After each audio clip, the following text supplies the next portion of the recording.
So let me get this straight. You want me to recommend you an anime that has kids with superpowers fighting for God's own throne, filled with action, cool power systems, and mind games? Well, that's very specific. Let's see if there's anything else you requested that I missed out. Alright. You want it to be shonen as well, huh? You know what? Why don't I recommend you a manga instead? You can read, right? Oh boy. Shonen. What is shonen as a genre, and why do so many people seem to like it?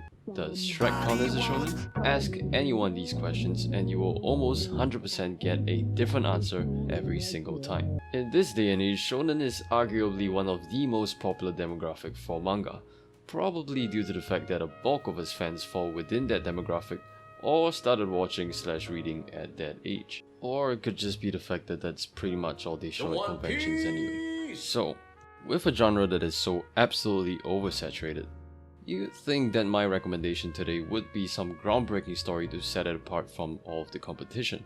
Which means it can't be about a school kid who is inspired by an older father figure, uses superpowers to fight some demonic being and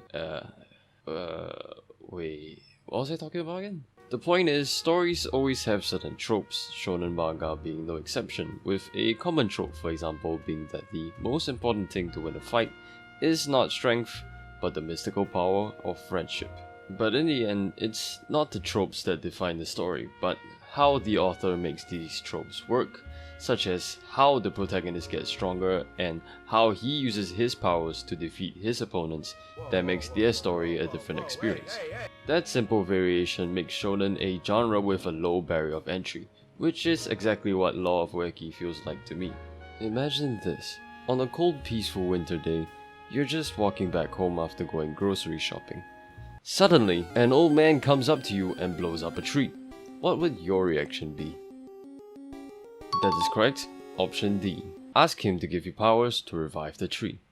That is exactly the situation our main character, Ueki, is in at the beginning.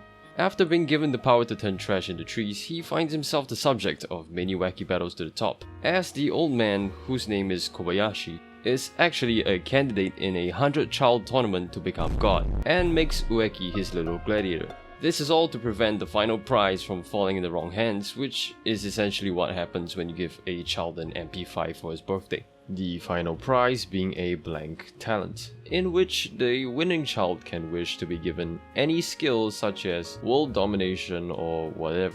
Let's just say we're really lucky no one from the internet got a hold of this power. It's kinda like Pokemon, but your Pokemon are children, have free will, and you don't really have any control over them at all. Come to think of it, it's basically just raising a child. Power systems are the meat of many shonen manga, and Law of Ueki establishes this well with the use of dynamic art and versatile powers. Every power in the manga can be summed up as the power to turn X into X, and to balance it out has constraints so that they can't just spam a move like a kid who just found the combo for Hadouken. In Ueki's case, for example, it would be that he has to compress trash in his hands to turn it into trees, which, if I'm being honest, is kinda unrealistic for Japan's standards of cleanliness. Shit, I'm out of trash! Oh, wait, never mind. Besides the powers, kids are also blessed with a health bar in the form of talents, which are basically non-superpowered skills that may or may not aid in battle. What I feel is the most amazing part of this system is that it easily solves a big issue in mainstream DC and Marvel movies: collateral damage. This is because if you injure too many civilians, you die. That is correct. If a power user hits a civilian with their powers, they lose a talent. And running out of talents means death. As a kid watching all the other kids around me grow up saying shit like, I started drawing when I was 4, I learned C++, Java, and the Minion language before I was born, it definitely warmed my heart to see that God gave Ueki 10 talents to start with versus kids with 200 over talents. Fair play to God, I say. Now, believe it or not, Law of Ueki, a battle manga, actually has much in common with other mangas/shows such as Violet Evergarden, Natsume's Book of Friends, and Phineas and Ferb. Now, each of these shows actually follow a simple formula. Step 1. Have interesting characters and personalities fleshed out. Step 2. Throw them into a situation each episode to see how that personality would deal with whatever the problem is, from Violet Evergarden's sad story of the week to Natsume's monster of the week. Therefore, these battles the characters go through in Ueki each serve a purpose, as there's not many chapters to have fillers. Each chapter provides engaging character development, like Ueki's classmate Mori's power of exposition, or Ueki the Tree Bender's art of recycling and wood types. Just as Ueki's aloof personality isn't exactly like a shonen protagonist of its time, every character feels like a different person.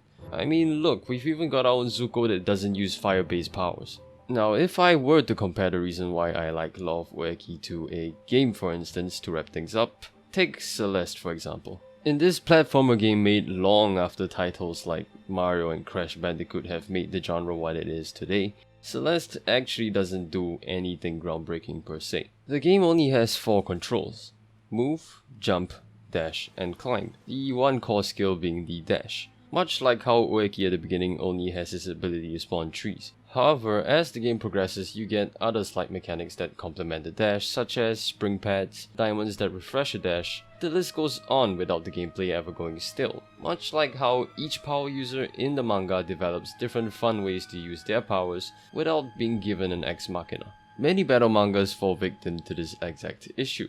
Once the main guy has won the tournament, what more can he do when he has mastered all of his abilities that he can even use his trees to figure out why your dad is taking so long to get milk? What else is there for him to learn? So what does the Law of Ueki's author do in this case? He just ends it. Kinda.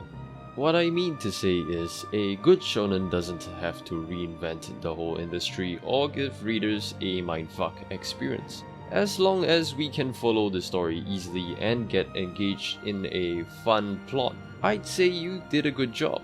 It'd probably be easier for newer fans to get into your manga as well, so... Wait, why are you asking me all this again? No, I'm not a fucking librarian, what the f... You can read, right? It says investigations, not foul librarian, you know?